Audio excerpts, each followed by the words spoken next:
everyone. Welcome to part 2 of How to Set Goals Like a Boss. Last week we talked about how to dream big and think about setting big goals for ourselves and knowing that we're worth the big goals. And today I'm going to talk about how to create actionable steps to actually achieve those goals. Because I don't know about you, but when I think about my big dreams, my big plans, I get stuck in thinking, literally, what is my first step?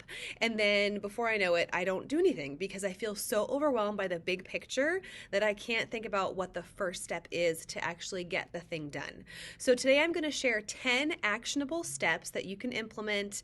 Like I said, you can literally start them today to achieve those goals that you have in mind.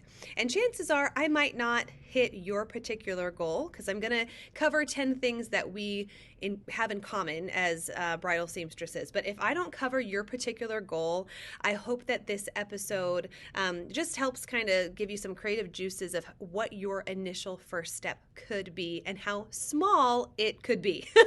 Sometimes we think of like our big goals and we don't realize that it's like, oh yeah, it is those small actions that lead to the big results.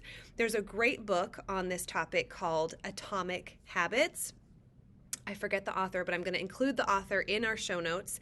I recently listened to it a few months ago. I know we talked about how I love to listen to my nonfiction books when I'm sewing, and that was a great one. It was like 4 or 5 hours long, so it was a really quick listen.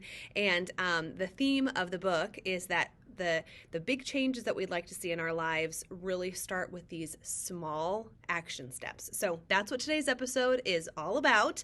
Let's dive in. Number 1. Get started.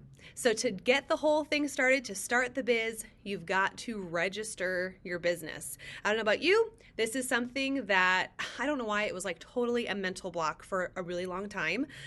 Like probably 2 years. Okay. So I had my alterations business on the side as I was teaching. And then once I knew that I really wanted to commit to bridal sewing, I had a couple portfolio years. And then it was a matter of making the bridal sewing business official. And looking back, I'm like, I cannot believe it took me this long to register because the act of registering your business is literally like a 10-minute process. But it's the thoughts that go into it and the fears that go into it. Oh my goodness, all of a sudden it's official. Then what am I going to do? Those are the thoughts that take over. So I want you to think about that 10-minute process of registering your business, either as a sole proprietor or an S Corp or an LLC. I would highly recommend registering your business as an LLC. And what that does is it separates your personal assets, your personal name from your business. So heaven forbid if something happens where you have, I don't want to say trouble with the law, but sure, if something, heaven forbids, happens, you'll have that separation between yourself and your personal assets and your family from your business. And that is why I personally chose an LLC. There are other options that you can click on. This next year, I'm switching over to be an S Corp, which is, I honestly don't really know all the details of that, but I'll let you know when I find out. And you're welcome to change what your business is registered as down the road. But you're going to go to your state or your province's licensing website, and then there's a tab where you register your business, get a business license, and that's when you will get your tax number, your tax ID number, and also your business ID number. So those are two separate numbers. Like I said, 10-minute process, it's a $30 to $50 commitment, and it lasts for a whole year. And once your business is official, obviously you have the license that you can put on the wall, so you have that tangible evidence, and also it just does so much for your mindset. Something shifts where you know that you're an official business owner, and all of a sudden you're just ready to take on the world because you know that you're official. So that's the first step. Register your business, 10 minutes. You can do it. And then DM me or send me a message when you're officially registered, okay? Number 2, making connections with local business owners. This is a goal that a lot of seamstresses have because our local connections, our real in-person relationships with other wedding vendors is so important, and it helps build our rapport. It helps build our, our good standing or good reputation in our community. But sometimes the thought of having that initial conversation with whether it be a wedding photographer or the cake designers, it can feel a little intimidating when you're the new kid on the block. So actually this month, the month of April, Secrets of Bridal Seamstress membership, we're talking all about building that rapport and true, genuine networking. I know that word is kind of like not super encouraged, but I feel like if you are a genuine networker and a genuine community builder, it can be a great word, okay? So we're talking all about community building and network building, but the specific step I want you to think about is connecting with your local bridal shop.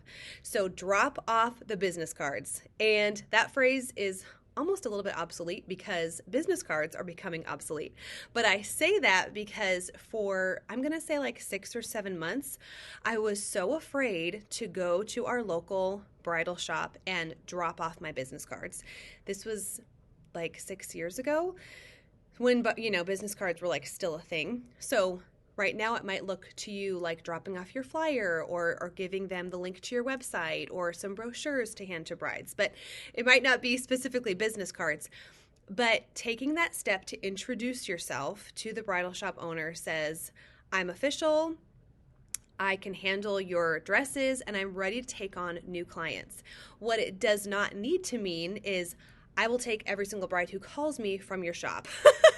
And I think that's what scared me so much initially was, okay, once I introduce myself, the brides are going to start calling, and then I'm going to have to take on everybody, and I won't be ready. And that fear really limited me. So your number 2 small step is to contact your local bridal shop, whether it be email or a phone call. Give them a heads up and ask when would be a good time for you to come in and introduce yourself. And you're going to feel a little sweaty when you're in their parking lot, before you walk in, but you're going to feel so good when you drive home knowing that you made that connection. You put yourself out there. Maybe you showed some pictures of your work or a brochure that you put together or a flyer. We have some really great ideas from Canva that, how to have some pictures or an infographic about our business that you can bring. So whatever you're bringing to the bridal shop, make that connection, and that can be a game changer. Again, tangibly, because you're going to actually receive clients from that bridal shop, but also your mindset's going to change because you're telling yourself, I'm ready to accept brides and I'm ready to put myself out there. So if you're like me and you're sweating over that initial contact with your local bridal shop, do the thing, schedule the appointment. It won't be like a formal appointment, but it's good to give them a heads up. And we have a module in our membership specifically about building relationships with our local bridal shops. So I'm not going to get too much into that, but I want to encourage you, if you're on the fence, drive to the shop, drop off your business cards, and make that in-person connection. Totally worth it. Okay, number 3, social media. Okay, so you want to become a social media influencer. Say if that was one of your big goals. I doubt it was one of your big goals, but maybe you're thinking, okay, I actually want to have a relevant social media account and post somewhat regularly. That is your big goal, but you're getting stuck in what should the first post be. That's totally normal because not only do you have posts, you have reels that you got to make and post to your stories and post on lives, and it can feel so overwhelming, and we kind of get caught in that, what should I be posting and how often and what do I have that's even worth posting? Let me make it simple for you. I want you to post an introduction picture. Okay, so it's just like a standard post. Don't worry about stories or reels for now. What's great about introduction posts is you can use them whenever you want to. It doesn't need to be your first post on your Instagram page, okay? There's a hashtag Friday introductions that you can hop on that bandwagon. If you notice that you have more followers all of a sudden, you have 50 new followers or even 10, you can use that as an excuse to say, hey, I have some new followers, let me introduce myself.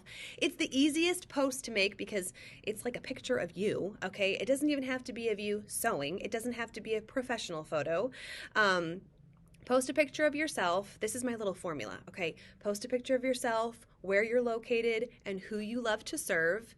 Maybe why you love what you do. Why do you love bridal sewing? And then you include some kind of like random facts about yourself and end with a question. So there's a gal in my membership who recently did this, and we were on the subject of Instagram, and it was kind of like an intimidating subject, and we talked about creating that initial introduction post. And granted, she had been posting before this, but this was kind of like the first official one that was going to start her new pattern of regular posting. And it was so cute. She posted a picture of herself. I think her husband took the picture. It was beautiful, and she stated where she lived and who she served and why she loves bridal sewing. And then she said, when I'm not bridal sewing, you can find me gardening. And then she ended with a really cute question, and it was like, my least favorite, she also talked, I think, about like her pet or something. And then she said, my least favorite household chore is washing dishes. What's your least favorite household chore? And it was so cute because it was very engaging. Everybody wanted to talk about how much they hated doing the dishes or whatever. So people were commenting and replying, and it was just a great jumpstart. And you don't need to worry about what you're going to be posting tomorrow or the rest of the week. Just get that initial introduction post up, and the next post is going to be easier. Trust me, it's just that first one. And sometimes I still feel that way if I take a break, like if I'm feeling like, just even the past couple weeks, I felt really overwhelmed with stuff going on in our lives. We moved, and you know how all encompassing that is. It just takes over your life. So I took some time off from Instagram, and then wanting to come back, I was like, oh my gosh, what am I going to post? And I kind of let it like get to my head a little bit. Like I was overthinking it, and I was like, nobody cares. Nobody's like sitting at the edge of their seat wondering like, where is she? What is she going to post next? So why am I sweating over it? You know what I'm saying? So just getting that first post out there and then moving on, it just gives you freedom from the pressure of creating this perfect post. Put something out there. If your face is on your feed, automatically you're going to get more engagement because that's how Instagram works. They love your beautiful face. And then just worry about tomorrow when tomorrow comes. But it'll be easier once you have that first post done and done. Okay, 1, 2, 3. Number 4 and 5 have the same immediate action step because they help two totally different facets of goal setting. So I want you to take out your timer and start timing how long it takes you to do basic alterations. So I'm talking about the things that you do on so many dresses, like lining hems, American bustle points. How much does each point, or how long does each point take you? What about a French bustle point? How long does that take? How long does it take you to raise beaded straps? And I know there are so many variables, right? But we should have a really good idea of how long things take us to do. Oh, as much as I hate saying that because it hurts my pride. Whenever I take the timer out, I always feel like, oh yeah, I can just whip this thing up in like 20 minutes, and then like an hour and a half later, I'm still working on the thing. And then I realize that I am not as fast as I thought I was. I'm not Superwoman. Things actually take time. But setting the timer is going to help with two goals. Number one, it's going to help with your pricing. Sometimes we sell ourselves short because we don't realize how much time things actually take to get done, okay? Like a lace hem, or golly, those horse hem, braid hem. I cannot wait for those to like not be in style anymore. So if somebody can pass the word along to our favorite dress designers, we're over the horsehair, okay? Oh, that's my little soapbox. But if your goal is to raise your prices or to make your prices a little more comparable, or maybe have them be higher than your competitors because you want to draw in a different type of client, you've got to know how long things take you so you can build your price list around your precious time, okay? And then the second reason, so this is number 5, second reason to set your timer is to help with your time management. This is a big goal for a lot of seamstresses because we work alone. We don't really have that accountability where it's like we have a coworker or a boss checking in on us, like we are our own boss. So our own time management skills are so important. And if you know exactly how long things take, then you will be able to get the work done days in advance. Like I made that comment in our last episode, like, it's not uncommon to be sewing like the day before or the night before the bride is showing up. And we all want to be done like a week in advance or days in advance. And so to get to that point where you have, like lower blood pressure, you have to know how long things take you and be honest with yourself. Ooh, as hard as it is, to plan accordingly. So number 4 is raising your prices, and number 5 is creating a time management system that works. Both of those things require the first actionable step, which is setting your timer. Oh my goodness. Okay, this 6 and 7 also have the same first step for both goals. So number 6, if you want to be keeping track of your money goals, you have big money goals and you cannot wait to make this certain amount each month, you've got to open a bank account that is specific to your business. And number 7, not only will it help your money goals, it's also going to help your tax preparations. This is a big thing where it's like we all want to feel better come spring, or like, early spring, late winter taxes. April? I got mine done early this year, which, speaking of goals, that felt so good to get them done early. But it was because I set up my banking system. I have a separate bank card that I use. Everything is in its own bank account, so I can keep track of things so much easier. And getting things ready for my CPA was a breeze, knowing that all of my money in and out was coming from one bank account. I didn't have to worry about my husband's account that we share together. It was completely separate and like very well organized. So if you are thinking of managing your personal business goals, like your financial business goals, separate from your family's income, or if you want to feel more prepared come tax season 2023, open that separate bank account. And we had a specific episode, this is probably like a month and a half ago, about tax prep. And our guest CPA was telling us that just the act of opening your own bank account is setting yourself up for success. And you're telling yourself, I believe in myself, I'm going to make money, and I'm going to be able to see it grow because I'm setting myself up for success, and I'm believing in myself with this bank account. Okay, so number 6 and 7, your money goals, setting those money goals, and those tax prep goals are both accomplished by opening a separate bank account. And it just feels really good. And then you get the app on your phone, and then you can follow everything going in, going out. This is a total side note, but when you first open that bank account, expect to spend a little more because you have to invest in all of your new equipment and all of your new tools that you need. So you're going to see some money going out just as much as you're going to see that new money coming in. It's very exciting, but that first year, seeing the money leave is totally normal, and just trust yourself and trust the process that the money is going to come back, okay? Okay, number 8. This is a very exciting one. Moving your business outside of the house. That is your big goal. And the first actionable step that you could do is contact a vacant commercial space and go inside of it. Okay, I don't care how much the rent is. I don't even care really where the location is. But if you see a vacant retail space or commercial space, and you know what? You're probably really likely to see them now just because of things kind of going on in our country. There are a lot of openings in shop spaces, unfortunately. So at least I know that around our area, it might not be the same with you, but get that phone call into the landlord, get into the commercial space, and what you're doing is you're telling yourself that you are not making up these crazy dreams. You have real, legit goals that can work. So when physically your body gets into that rental space, you start envisioning, oh my goodness, my machine's going to go there, my dresses can go here, the dressing room will be here, and all of a sudden it becomes real and attainable.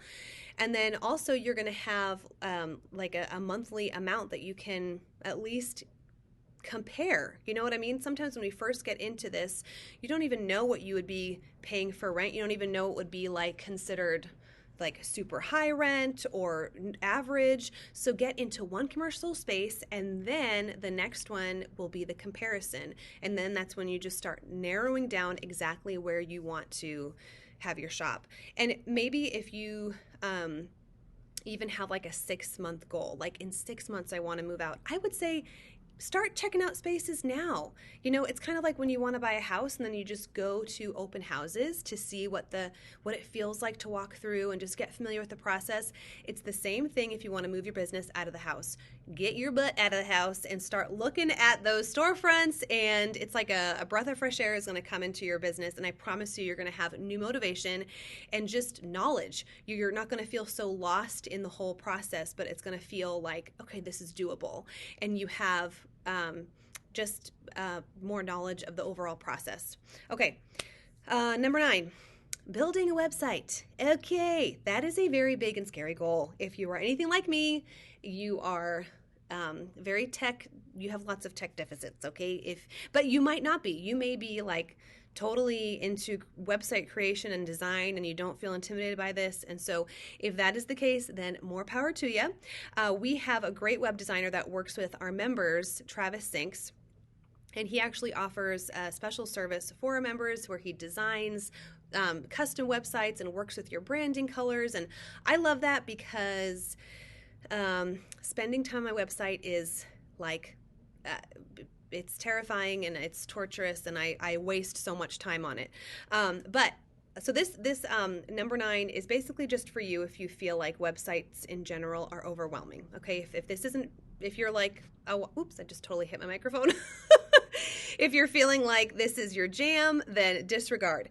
So the first step that you can take with building your website is to buy the domain name. That was really hard for me to say. Buy the domain name. So go to GoDaddy or you can go to Squarespace and you can claim your domain. This is just the first step, okay? And then you go to Wix or Squarespace and you build a free website.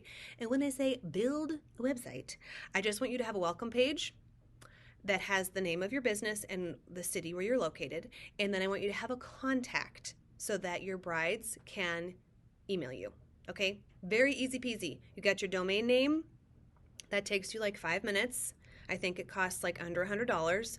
And then you go to a free website service, Wix or Squarespace. They have those like pre-made, cute looking websites. And the only page that you need is a welcome page with where you're located. And then there's a little contact tab, so a bride can contact you. Now, this is not how your website is going to live forever, but guess what?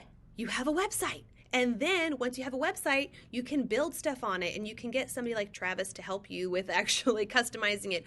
Or you can go back to it, next week or in a couple weeks and spend more time and get the photographs together and build it and, tweak it. But the first step is to get that domain name and get a website up and running. It all goes back to our mindset, because once it's official and once we have a website, it's like something clicks and it's like, we're the real deal. I have a website. It's kind of a confidence booster. So you do not need to create this multifaceted, super high-tech website right now, but you do need to just claim the domain and get the website up and running. And do yourself a favor, because then your confidence is going to be boosted and you know that you can go back and edit it later, but you just get the thing, okay? And then the final actionable step, number 10, hiring out. If you are thinking about hiring somebody on your team, or you're thinking that your workload is a little bit too heavy and you need somebody else to help you out, the first thing that you can do is write a list of all of the tasks that you do in your business. Everything from steaming dresses to sewing, contacting brides, sending out emails, creating reels, building your social media, building a website, all the things that are included within your business. And then define what the things are that you are the one that absolutely has to do them. Because sometimes when we think, oh, I need to hire help, we automatically go to, I need somebody to sew for me. But what if you had somebody to take care of booking? Or what if, even better, you have an automatic booking system? At first, I almost hired somebody to help me with booking appointments, and then I found a great free booking system that was such a lifesaver. And I have an automated way to stay in contact with my brides and reply to their inquiries. A lot of that is through my website, which is so helpful. I thought that I wanted assistance through emails, and I tried that for a while, and then I found a better way to work my own emails. So you can find automated help, especially in a world where we have virtual assistants ready to help us. That is also another option. So you may not need to, like, number one, hire somebody to sew for you. So you can start delegating these other parts of your job that aren't sewing. And then you can at least narrow down exactly what it is and who it is that you want to hire. I think that's the first step, because you may surprise yourself to find out what it is that you actually want help with and what in your business is actually giving you the headache that you need to pass on. And once you, at least for me, once I was able to pass on kind of the more tedious parts of my job, I could really just enjoy the sewing. And I'm the only one who sews for my job. Or, at Sweet Francis Sewing Co., I'm the only seamstress for now, because I was able to delegate other parts of the business. So I hope that helps you. So there you have it, 10 steps. I'm going to have this all listed out in the show notes as well. Hopefully this tapped into some of your big goals. And if not, maybe they helped you think about what the small, actionable, and I'm talking small, steps could be to put your big goals into action. So let me know if this resonated with you. I would love to hear from you. Just want to give you that reminder to register for our package building webinar that we're having on April 21st and 22nd, and that is to build our fitting packages to offer to brides. If you're interested in learning more, I'd love to have you. It's a completely free workshop, so sign up for that. And for the month of April, I know I mentioned this earlier in the episode, but within our membership, we're really focusing on curating those relationships with our local wedding vendors. So our local vendors are the ones who know our brides, and we may even have the same brides in common.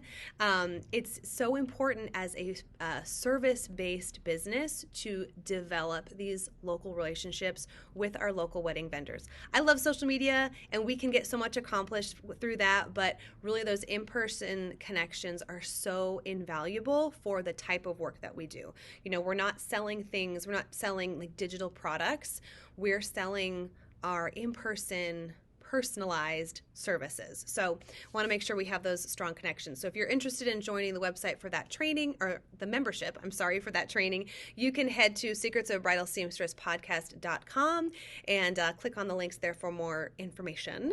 Okay, I hope this is helpful. Let me know what you think. Have you been able to put any of these in motion? I'd love to hear from you, and I hope you have a great rest of your week. Some of you might be on spring break, so enjoy the spring break. For me, I'm in the middle of a windstorm. So yeah. Okay. Hopefully I'll see you next week. Bye.